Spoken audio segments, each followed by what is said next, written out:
अपने पसंदीदा शो के फुल एपिसोड देखने के लिए अभी डाउनलोड करें दंगल प्ले ऐप।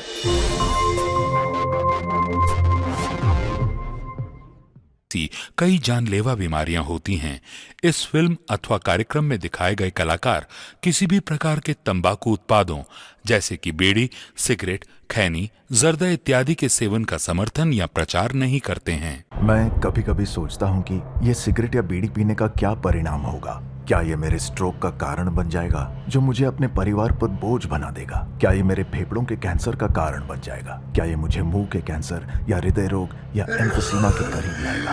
अगली बार जब आप सिगरेट या बीड़ी पीने की सोचें तो खुद से पूछें, ये सिगरेट या बीड़ी पीने का क्या परिणाम होगा? तंबाकू आज ही छोड़ें। सहायता के लिए 1800-112356 पर कॉल करें या मिस्ड कॉल दें 01122901-701 पर। वो तो सब ठीक है भाई साहब, अब लड़की को भी बुलवा लें ताकि लड़का लड़की एक दूसरे को देख लें, पसंद कर लें, फिर हम लोगों की जिम्मेदारियां खत्म। क्यों नहीं भाई साहब। एक बुला बच्चे। लो काजल आ गए।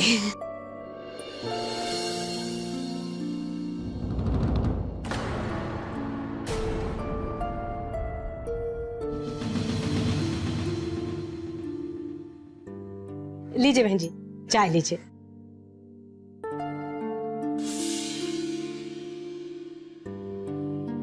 लो बेटा, लीजिए भाई साहब लीजिए चाय।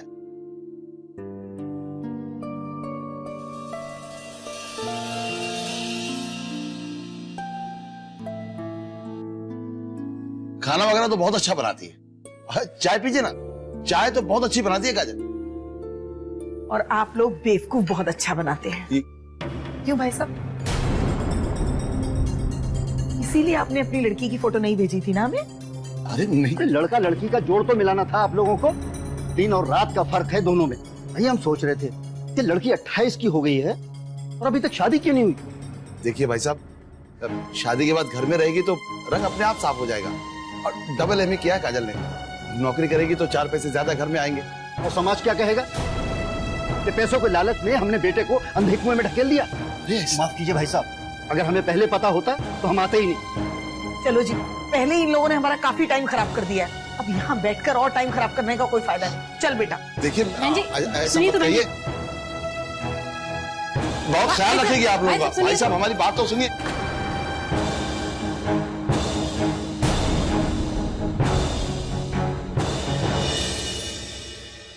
मत रोइए आप। होने की क्या बात है बेटा, मत रो, सब ठीक हो जाएगा। कुछ ठीक नहीं होगा माँ, कुछ ठीक नहीं होगा। आप लोग शायद देखना ही नहीं चाहते। हमारे जैसे रंग वाली लड़की के साथ कौन शादी करेगा? कौन करेगा? कितनी बार आप लोग की बेइज्जती करवा चुके हैं और कितनी बार बेइज्जती करवाएंगे हम। तो क्या करें बेटा, जिंदगी भर घर में बैठा के रखे तुम्हें, और तुम बिना शादी के घर में बैठी रहोगी तो लोग क्या कहेंगे? किस किस को जवाब देंगे हम लोग? और फिर बेटा निशा भी तो है, उसकी भी शादी करवानी। अब हमारी फिक्र मत कीजिए पापा, और अगर आप दी की फोटो उन्हें पहले ही भेज देते तो इस तरह से उनकी बातें नहीं सुननी पड़ती इन्हें। निशा बातें सुननी पड़ती है, लड़के वाले जो कहेंगे वो सुनना पड़ेगा। और फिर काजल का रंग भी तो हमें झुका देता है, इसलिए 4 बातें सुननी पड़ती है हमें। पापा हर बार यही होगा, लोग आएंगे, हमें देखेंगे, आप लोग की बेइज्जती करेंगे और यहाँ से चले जाएंगे। आप लोग मेरी बात सुनिए। बड़े अफसोस की बात है कि हमारे देश में किसी का गोरा होना उसकी सुंदरता का पैमाना माना जाता है, जबकि सच्चाई ये है कि सिर्फ बाहरी रूप रंग से ही किसी की सुंदरता को आंका नहीं जा सकता। ये हमारे देखने का नजरिया है कि हम किसे सुंदर मानते हैं और किसे नहीं। किसी का गहरा रंग समाज को उस व्यक्ति का तिरस्कार करने का, उसे अपमानित करने का अधिकार नहीं देता। लेकिन बड़े दुख की बात है कि हमारे समाज में गहरे रंग का खुलेआम मजाक उड़ाया जाता है, ऐसे व्यक्ति को नीचा दिखाया जाता है। गोरा होना एक प्राकृतिक देन जो सभी को नहीं मिलती, लेकिन बहुत ही चिंताजनक बात यह है कि गोरेपन को लेकर फैले पूर्वाग्रह देश के करोड़ों युवाओं के आत्मविश्वास पर बुरा असर डाल रहे हैं। नमस्कार, मैं गिरीश जैन। क्राइम अलर्ट की आज की कहानी इसी मुद्दे से जुड़ी है। गहरे रंग के कारण काजल की शादी नहीं हो पा रही थी। लोगों की चुपती नजरें और काजल की शादी से संबंधित सवाल काजल के माँ बाप के लिए परेशानी का सबब बन चुके थे। जी हाँ, जी हाँ, जी जी जी। अरे ये तो बहुत खुशी की बात है। आइए आइए, आइए हम इंतजार करेंगे। जी जी जी। क्या बात है, बड़े खुश लग रहे हैं। खुशी की बात ही है, काजल के लिए एक बहुत अच्छा रिश्ता है। क्या सच? हाँ भाई, अरे अच्छा लड़का है और घर परिवार मजबूत है, काजल बहुत खुश रहेगी वहाँ। चलो चलो जल्दी करो। काजल बेटा तुम भी जल्दी से रेडी हो जाओ, लड़के वाले आते ही होंगे। देखो बेटा ये आखिरी बार है, हम वादा करते हैं ये लड़का मना नहीं करेगा। और अगर मना कर दिया तो? निशा जब हम बात कर दो बीच में मत बोला करो। देख बेटा, हमें पता है कि तुम्हें ये सब बिल्कुल पसंद नहीं, लेकिन इसके अलावा हमारे पास कोई रास्ता भी तो नहीं। 2-3 साल बाद तुम्हारे लिए रिश्ते आना बंद हो जाएंगे। जब निशा की शादी होगी तो लड़के वालों को हम क्या कहेंगे कि बड़ी लड़की क्यों कमा रही है? हमारी मजबूरी समझ बेटा।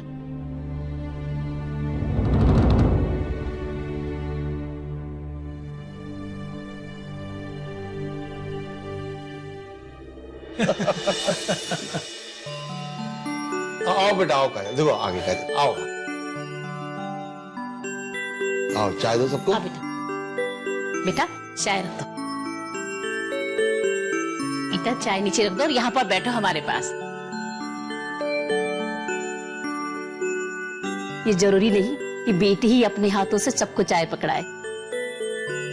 भाई हमारी धर्मपत्नी बात तो सही कह रही है भाई साहब। भाई साहब आपकी बिटिया है बड़ी सुशील, जैसे हमें आपने प्रवीण के लिए चाहिए थी। क्यों जी? है? हाँ जी आप बिल्कुल सही कह रहे हैं। हमारे बच्चे का घर संभाल ले ऐसी बच्ची हमको चाहिए। जी जी बिल्कुल बिल्कुल। बहन जी हमको तो काजल बहुत पसंद है। प्रवीण क्या कहते हो तुम? बहन जी अगर लड़का लड़की आपस में थोड़ी सी बात कर ले तो बेहतर होगा, क्योंकि जिंदगी तो उन्हीं साथ गुजारनी है ना। भाई साहब हमारा बेटा हमारी बात कभी नहीं काटेगा और हमें आपकी लड़की पसंद है। आप तो बस शादी की तैयारी करो, हमारी तरफ से हाँ है। तो बेटा ठीक कह रहे हैं हम। अरे अरे अरे मुंह मीठा कराओ, चलो सबका लाओ लाओ लीजिए। लो लो अरे अरे आप लो नीचे लाओ।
आपकी चाय।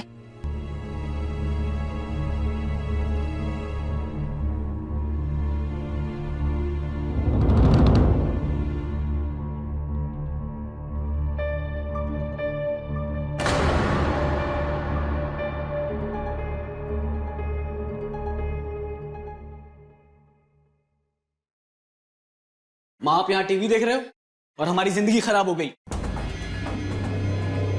आप लोगों ने फंसाया है हमें इस काजल से शादी नहीं करनी थी। शांत रहो बेटा। तुमको क्या लगता है कि हमको नहीं पता?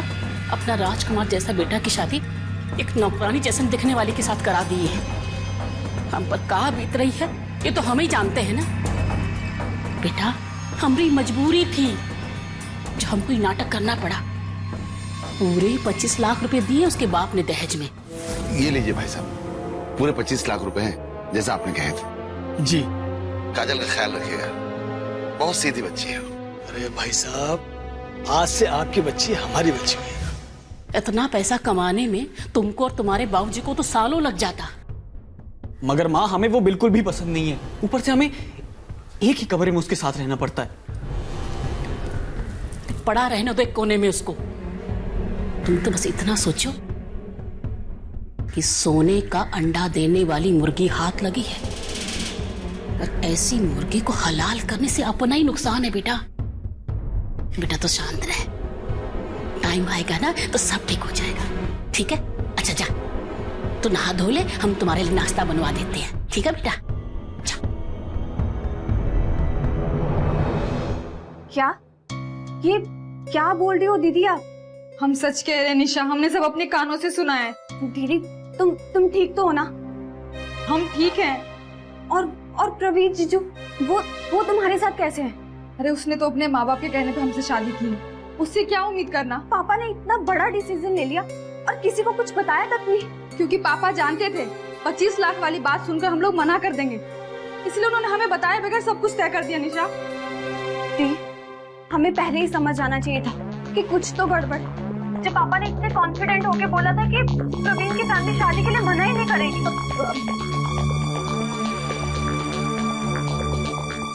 निशा हम तुम्हें बाद में फोन करते हैं। अरे तू फोन पे बात कर लो, बात करना तुम्हारा ज्यादा जरूरी है ना। ये दूध वगैरह उबाल कर क्या करोगी? वो ऐसे कुछ भी आप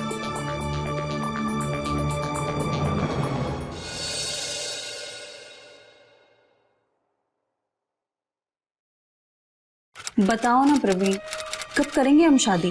अरे मेरी जान, हम जल्दी शादी करेंगे।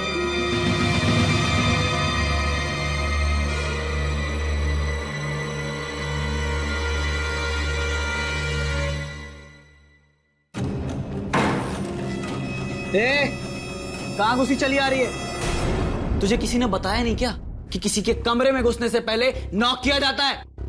कफार कहीं की। ये तो हमारा कमरा है ना? क्या हमारा? ये हमारा कमरा है। किसका? हमारा। चल बाहर। तो यही है तुम्हारी बीवी? हाँ यही है। न जाने कौन से पाप किए होंगे जो ऐसी कमकल माथे पड़ गई। चलो ठीक है, फिर मैं चलती हूँ। तुम करो अपनी बीवी से बातें। अगर भगवान ने शक्ल अच्छी नहीं दी है तो कम से कम अक्ल का इस्तेमाल तो कर। और आइंदा से अगर इस कमरे में पैर भी रखा ना तो हम तुम्हारी टांगे तोड़ देंगे।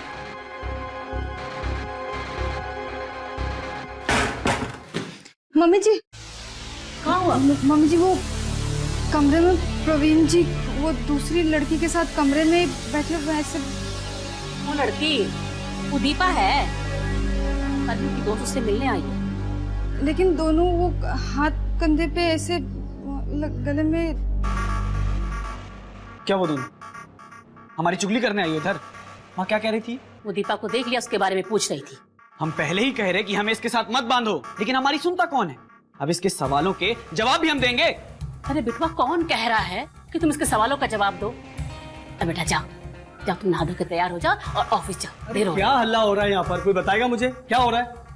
माँ हम कह दे रहे हैं, ये लड़की हमें हमारे कमरे में नहीं चाहिए, नहीं तो हमसे कुछ गलत हो जाएगा। अरे प्रवीण, अरे क्या हुआ इसको? काहे इतने गुस्से में? ये महारानी जो न करे वो कम है। अरे दीपा को देख लिया उसके साथ, तब से बस इनकी नौटंकी शुरू हो रही है।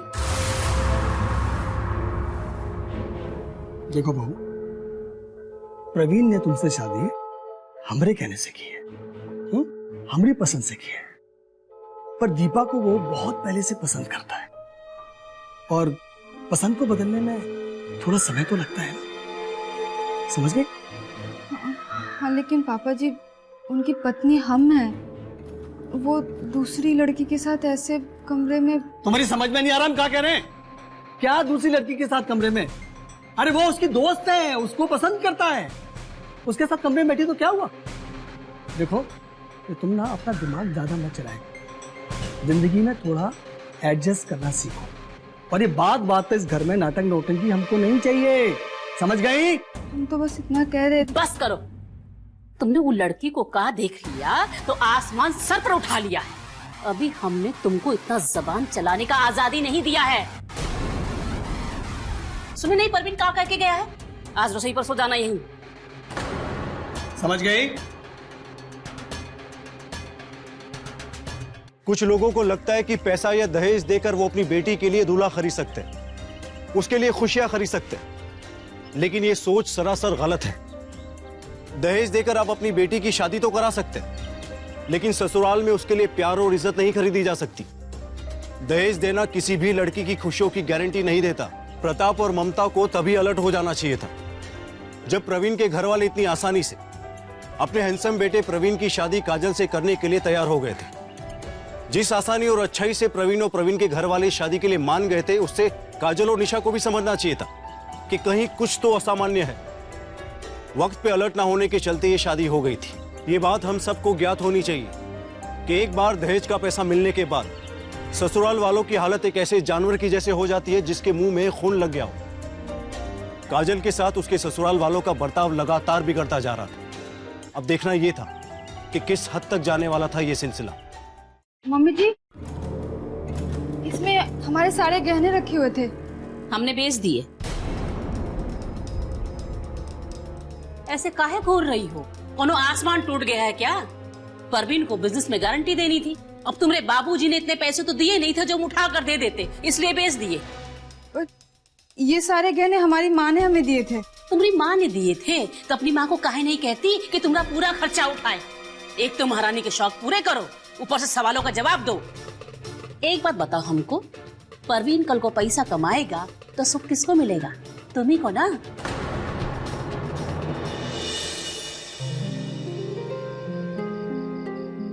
प्रवीण, कब तक नाटक चलता रहेगा तुम्हारी शादी का? और फिर हम दोनों कब शादी करेंगे? बस कुछ दिन और मेरी जान। दरअसल हम बिजनेस सेट कर रहे हैं और उसके लिए काजल के बाप से पैसे भी तो निकालने हैं, फिर हम सब ठीक कर देंगे। अच्छा वो सब छोड़ो, पता है कल ना मैंने एक सीरियल देखा और उसमें मैंने एक ना नेकलेस देखा, बहुत खूबसूरत डिजाइन था, एकदम लेटेस्ट। तो तुमको चाहिए कितने का? बस 3 लाख। 3 लाख? ये तो बहुत ज्यादा है। तो तुम मेरे लिए इतना सा नहीं कर सकते?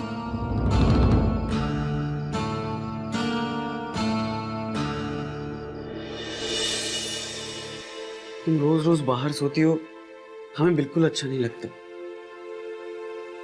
बैठो।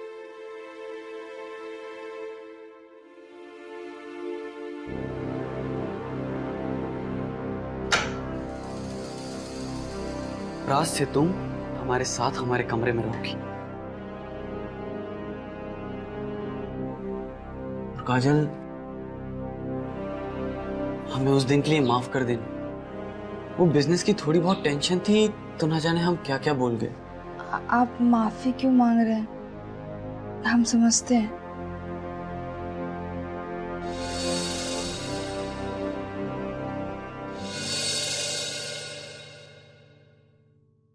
क्या बात है भाभी, आज तो बहुत खुश हुआ।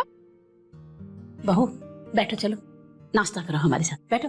लो। नहीं मम्मी जी, हम बाद में कर लेंगे। बाद में कब करोगी बेटा? बैठो, प्रवीण के साथ में बैठो, चलो। पर तुम इस घर की अन्नपूर्णा हो बेटा, और अन्नपूर्णा भूखी रहेगी हैं तो इस घर में बरकत कैसे होगी? और फिर भगवान हमें माफ करेगा क्या? खाओ। ये लो। अरे खाओ भाभी, शर्माओ नहीं। माँ ने आज तक तो हम लोग ऐसा कभी खाना खिलाया नहीं। आप नसीब वाले हो, खा लो। बहू, तुम्हारी अपने मम्मी पापा से बात होती रहती है ना? जी। वहाँ सब ठीक है? सब ठीक है। अच्छा देखो बेटा, प्रवीण को ना बिजनेस में 5 लाख का घाटा हुआ है और हमारे पास पैसे नहीं है। अगर हमारे पास पैसे हो तो हम उसे दे देते। अब बड़ी मुश्किल हो गई तो तुम प्रताप जी को फोन लगाओ और उनको बोलो कि हमको 5 लाख रुपए भेज दें। पापा जी अभी शादी में इतना ज्यादा खर्चा हुआ है, अभी फिर से। अरे बहू, सिर्फ 5 लाख की तो बात है ना। परवीन अपने बिजनेस के घाटे से निकल जाएगा और बेटा फिर बाद में वापस कर देंगे हम। लेकिन मम्मी जी हम फोन नहीं करेंगे, पापा कहाँ से लाएंगे इतने सारे पैसे? तुम इस घर में खुशियां नहीं देखने जाती हो क्या? है अगर प्रवीण का बिजनेस ठप हो गया तो तुम्हारा क्या होगा, हमारा क्या होगा? सब सड़क पे आ जाएंगे हम लोग।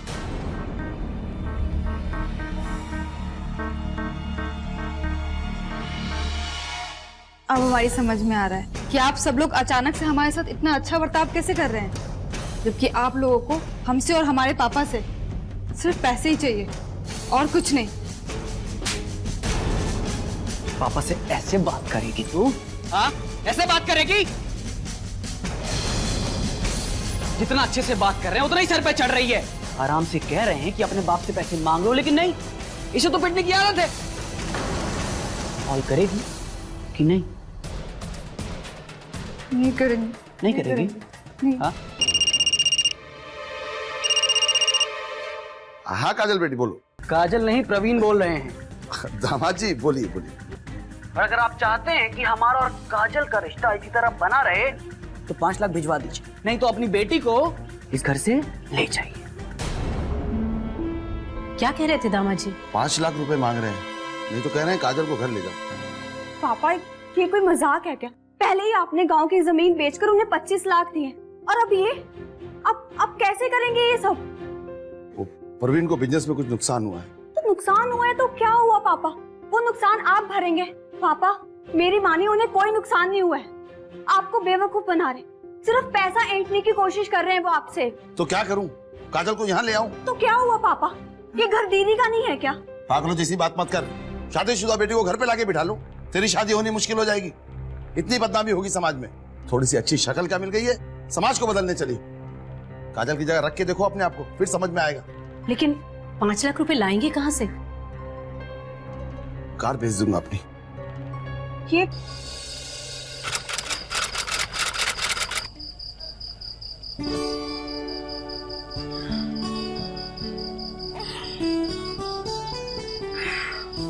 Oh my God, Praveen!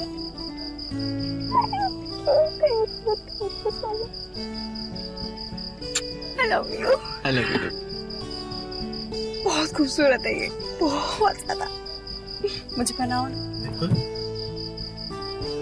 Oh my God, I can't believe. कैसा लग रहा है? अभी तक तो बस ठीक था, लेकिन तुमने इसे पहन के एकदम कोहिनूर बना दिया।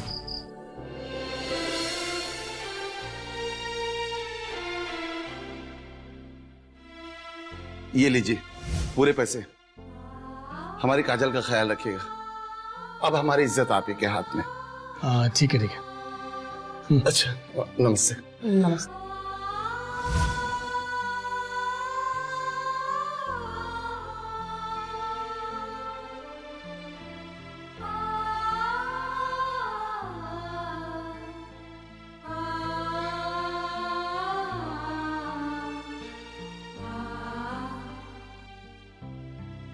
ए, ये क्या बैठे बैठे पूरे दिन पागलों की तरह सोचती रहती है? पागल है क्या? और इतने दिन हो गए, तेरे बाप ने पैसे क्यों नहीं भिजवाए? अभी तो 5 लाख रुपए दिए थे। अरे तो 5 लाख सारी जिंदगी चलेंगे क्या? अपनी शक्ल देख। अगर हम किसी और लड़की के साथ शादी करते ना, तो हमें सुंदर बीवी के साथ साथ खूब दहेज भी मिलता।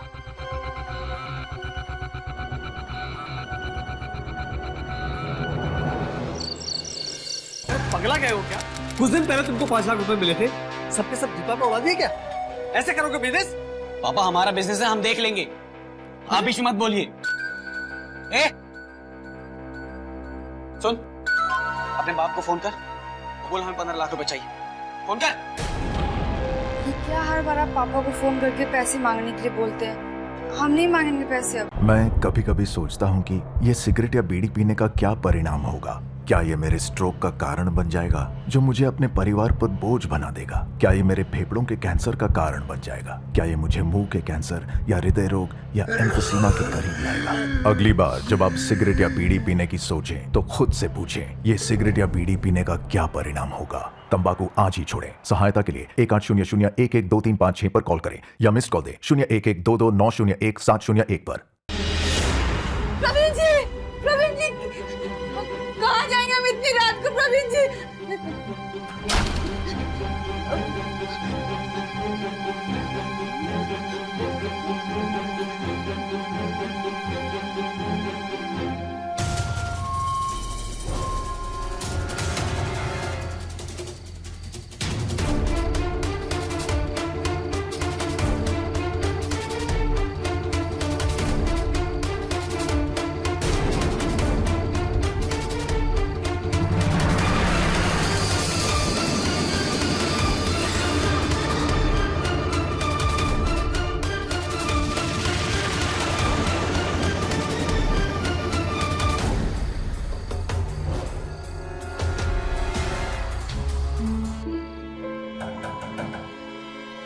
कौन आ गया इतनी रात में?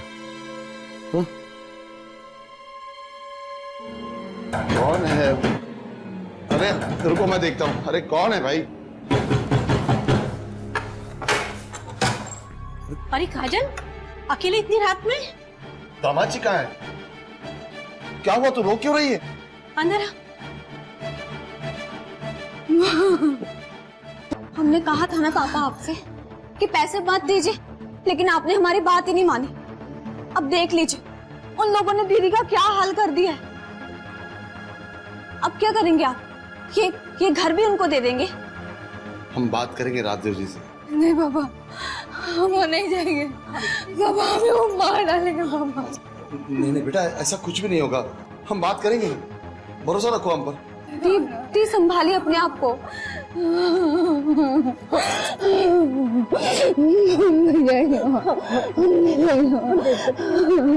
हमारी बात होगी तुम्हारे ससुराल वाले से, तुम तैयार हो जाओ। पापा हम वहाँ जाकर क्या करेंगे?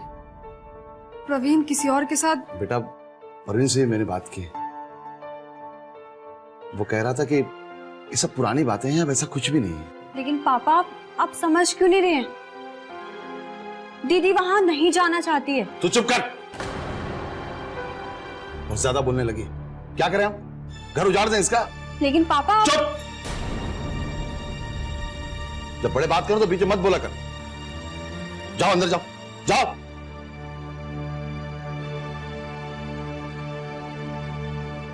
देखो बेटा, तुम्हें तो सब मालूम है कि कैसे तुम्हारी शादी हुई थी, तो स्वाभाविक है कि प्रवीण तुम्हें पसंद नहीं करता। लेकिन पापा आप कब तक उनको पैसे देते रहेंगे? बेटा, ये आखिरी बार है, वादा किया उन्होंने। बेटा, इसके बाद पैसे की मांग नहीं करेंगे और ना ही वो लोग तुम्हें परेशान करें। अरे शुक्र मनाइए आप हमारा भाई साहब, जो अपने बेटे से आपकी बिटिया की शादी करवा के आपकी इज्जत बता दी। वरना आपकी बेटी से कौन शादी करता? पूरी जिंदगी छाती पर बैठी रहती है आपके। उसके दिमाग देखिए ऊपर से, हमने जबान लड़ाती है हर बात पे। और ये कैसी लड़की आपने हमारे माथे मर दी? रात भर जागती रहती है और न जाने क्या क्या सोचती है। देखिए भाई साहब, हमारा एक लौता लड़का है। अगर आपकी बेटी का नाटक ऐसे ही चलता रहा ना तो छुड़वा देंगे हम। नहीं बहन जी, आप ऐसा न कहें। हमने उसे समझा दिया है, अब ऐसा कुछ भी नहीं करेगी जिससे आप लोगों को कोई परेशानी। ठीक है, पैसा लाए हो? जी। अच्छा,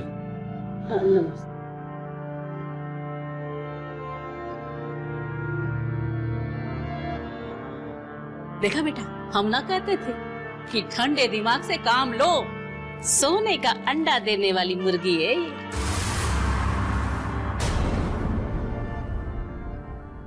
प्रताप और ममता इस बात को मानने के लिए तैयार ही नहीं थे कि दहेज के लालची लोगों का लालच कभी खत्म नहीं होता। वे पुलिस में जाकर काजल के ससुराल वालों के खिलाफ दहेज की रिपोर्ट लिखवा सकते थे, अपनी बेटी को इन मुसीबतों से बचा सकते थे, उन्हें जेल भिजवा कर सबक सिखा सकते थे। मगर उन्होंने ऐसा नहीं किया, क्योंकि उनके लिए समाज में उनकी इज्जत सबसे ज्यादा प्यारी थी। उन्हें डर था कि यदि वे पुलिस में चले गए तो इससे काजल की शादी टूट जाएगी और समाज में उनकी बदनामी होगी, जिससे उनकी छोटी बेटी निशा की शादी में अड़चने आएगी। प्रताप से इतने पैसे वसूल करने के बाद अब काजल के ससुराल वालों को समझ आ गया था कि प्रताप से और कुछ भी पैसे मिलने की उम्मीद नहीं है। अब देखना यह था कि इन लालची लोगों की अगली चाल क्या होगी। वो मासी के लिए नई वाली प्लेट है ना, वो निकाल दो। वहाँ वहाँ।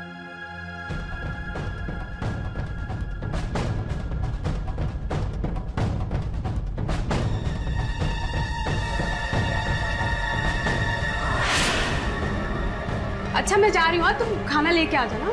हाँ।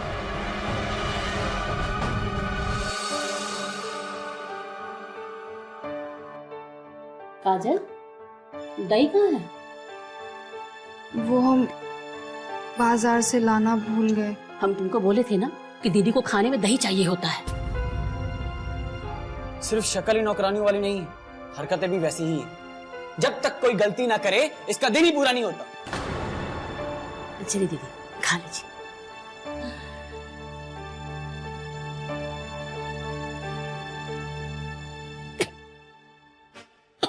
क्या हुआ? ये क्या? इतना नमक?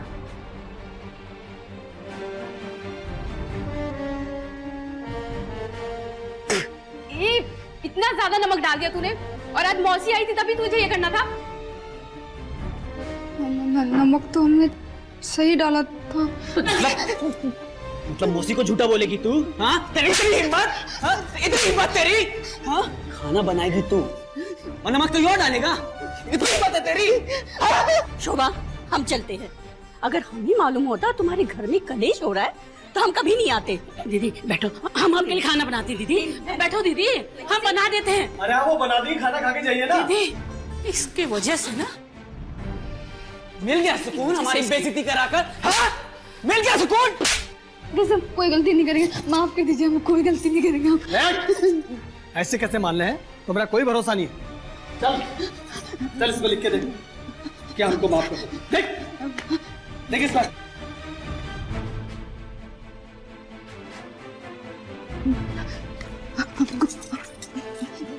चल चलो निकल।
देखो भाई साहब क्या हो गया। हो गया, पता नहीं क्या खा लिया इसने। बर्बाद हो गया। काजल बेटा उठो उठो, क्या कर ली तुम ये?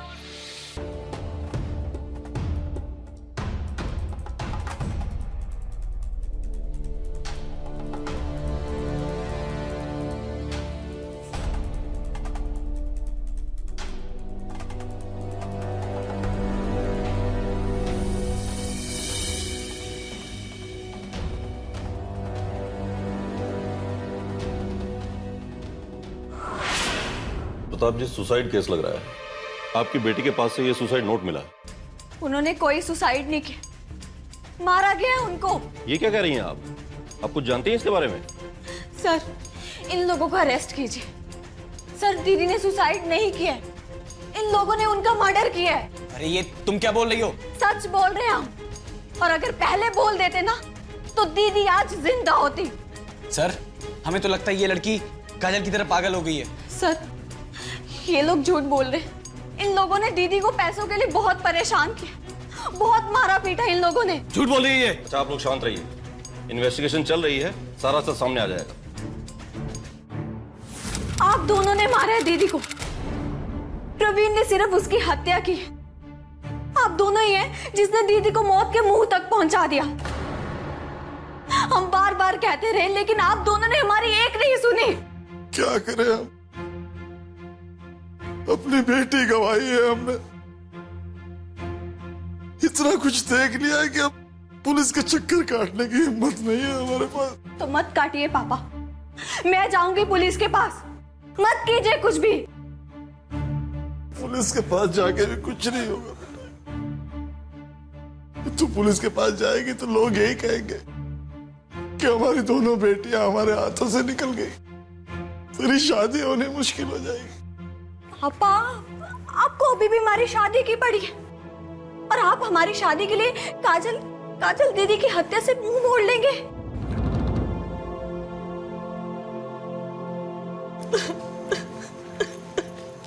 देखिए प्रताप जी, पोस्टमार्टम रिपोर्ट के हिसाब से काजल की मौत दवाओं की ओवरडोज की वजह से हुई है। मतलब सर, आप ये कहना चाहते हैं कि प्रवीण और उसकी फैमिली ने कुछ नहीं किया? देखिए निशा जी, पोस्टमार्टम की रिपोर्ट और सुसाइड नोट दोनों यही कह रहे हैं। बट सर, ये खून हुआ है, और ये खून प्रवीण ने ही किया है। सॉरी निशा जी, लेकिन हमारे पास प्रवीण और उसकी फैमिली के खिलाफ कोई सबूत नहीं है। बट सर, आप मेरी बात क्यों नहीं समझ रहे? खूनी खुले आम घूम रहे हैं। सर, मेरी बात का यकीन कीजिए, उन लोगों ने ही दीदी का खून किया है।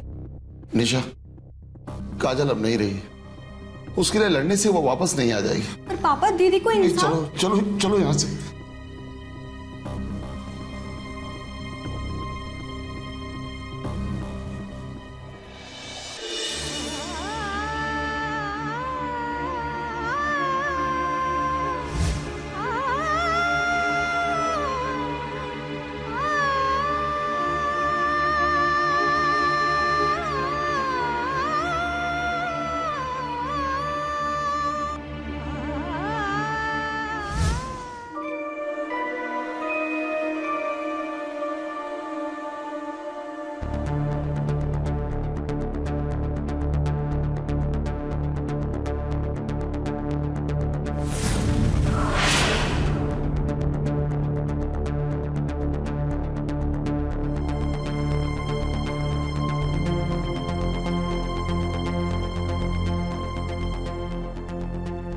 इनका बर्ताव बिल्कुल बदल गया है।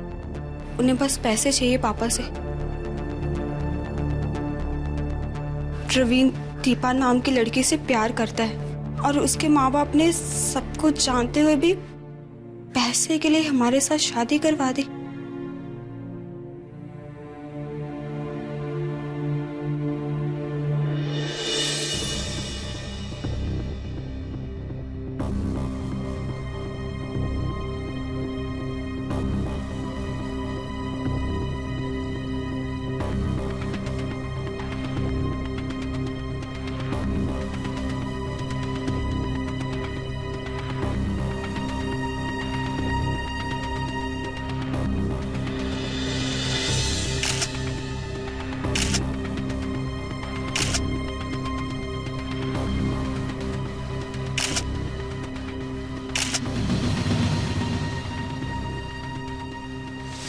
सर, ये मैसेजेस देखिए, दीदी को किस तरह से परेशान किया जाता था और मारा जाता था।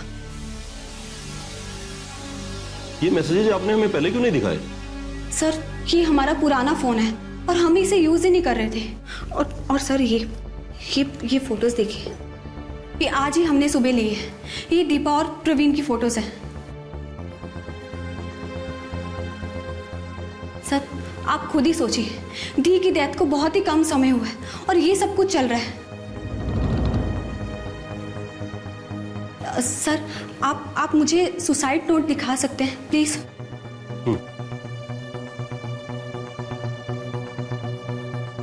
सर ये देखिए, ये सुसाइड नोट लिखा है सिर्फ, लेकिन दी के साइन नहीं है यहाँ पर। आप खुद ही सोचिए, अगर दी सुसाइड नोट लिख सकती है तो साइन भी तो कर सकती थी ना।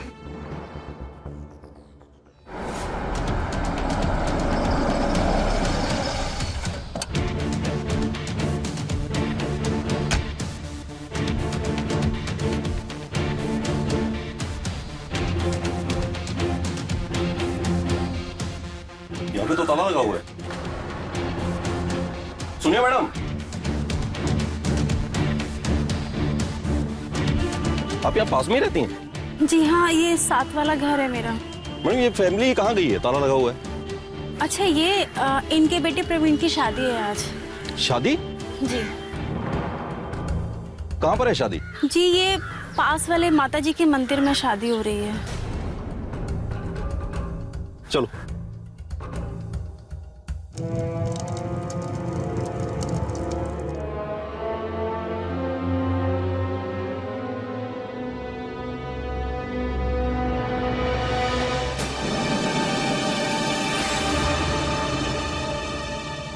अरेस्ट करो इन सबको। अरे ये क्या कह रहे हैं आप? अपना काम।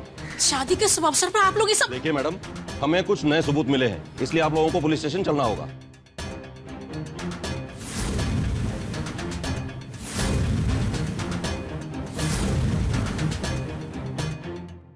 देखिए एक बात मैं आप लोगों को साफ साफ बता दूं, इस फोन में वो मैसेजेस हैं जो काजल ने निशा को किए थे, और इसमें साफ साफ लिखा है कि आप लोग उससे किस तरह से मारा पीटा करते थे, उसे टॉर्चर किया करते थे। और इस फोन के अंदर दीपा तुम्हारे और प्रवीण के फोटोग्राफ्स। अब तुम लोगों के लिए यही अच्छा है कि साफ साफ बता दो उस रात को काजल के साथ क्या हुआ था। ये ले, इस पेपर पर साइन कर।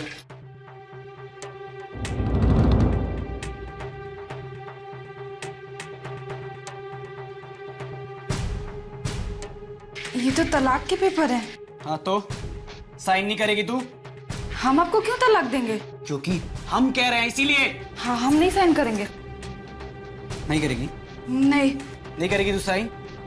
नहीं करेगी तू साइन? नहीं भैया, ये इस घर में रहने लायक नहीं, और खुद से तो ही जाएगी नहीं। तो एक काम करते हैं, इसे हमेशा के लिए भेज देते हैं।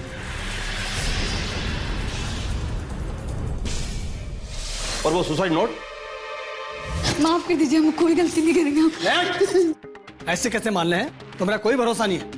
चल चल इसमें लिख के देख क्या हमको माफ कर दो। देख प्रवीण, ये चिट्ठी इसके हाथ में रख। मैं इन लोगों को नहीं छोड़ूंगी। पापा, इन लोगों ने दीदी को पैसों के लिए मारा है।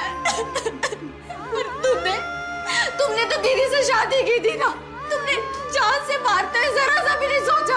अरे छोड़ देते, तलाक दे देते, लेकिन मारा क्यों? सर, हमने कहा था ना, इन लोगों ने ही दीदी को मारा। इन्हें ऊपर कैद की सजा दीजिए सर। तुम सब लोग जिंदगी भर के लिए जेल में सड़ोगे। क्या इसके लिए सिर्फ उसके ससुराल वाले ही जिम्मेदार थे? नहीं, ये समाज भी उतना ही दोषी है काजल की हत्या के लिए। गोरे रंग को लेकर समाज का जो नजरिया है, उसने काजल के माँ बाप को दहेज देकर अपनी बेटी की शादी करने के लिए मजबूर किया था। इन सब के बीच एक व्यक्ति ऐसा भी था जिसने समाज के दबाव के आगे कभी भी घुटने नहीं टेके। काजल की बहन निशा, हर बार उसने अपना विरोध प्रकट किया था, जिसे ममता और प्रताप ने अनसुना कर दिया था। काजल की हत्या के लिए उसके माँ बाप भी उतने ही जिम्मेदार थे। इतने अत्याचारों और ससुराल से निकाल दिए जाने के बावजूद भी उन्होंने एक बार भी अपनी बेटी से ये नहीं कहा कि बेटी तू वापस घर आ जा। याद रखिए, दहेज के लालची लोगों का लालच कभी खत्म नहीं होता, इसलिए इस हत्यारी प्रथा को बढ़ावा ना दे। और साथ ही हमें इस सोच को भी बदलने की जरूरत है कि ससुराल में बेटी की डोली जाए तो वहां से उसकी अर्थी ही उठे। यदि ससुराल में बेटी खुश नहीं है, उसकी इज्जत नहीं है, तो उसे वापस अपने माँ बाप के घर आने से नहीं रोकना चाहिए। अपितु हर माँ बाप का यह फर्ज होना चाहिए कि अपनी बेटी से ये कहे, उसे भरोसा दिलाए कि माँ बाप का ये घर शादी से पहले जितना उसका अपना था, उतना शादी के बाद भी है। और यदि शादी के बाद उसके जीवन में कुछ भी कठिनाई आती है, तो इस माँ बाप के घर के दरवाजे उसके लिए हमेशा खुले थे, खुले हैं और खुले रहेंगे। इसी के साथ मैं गिरीश जैन क्राइम अलर्ट के इस एपिसोड में आपसे विदा लेता हूं। फिर मिलूंगा ऐसी एक सच्ची घटना के साथ। तब तक be alert, be safe. Crime alert, जुर्म के खिलाफ आवाज।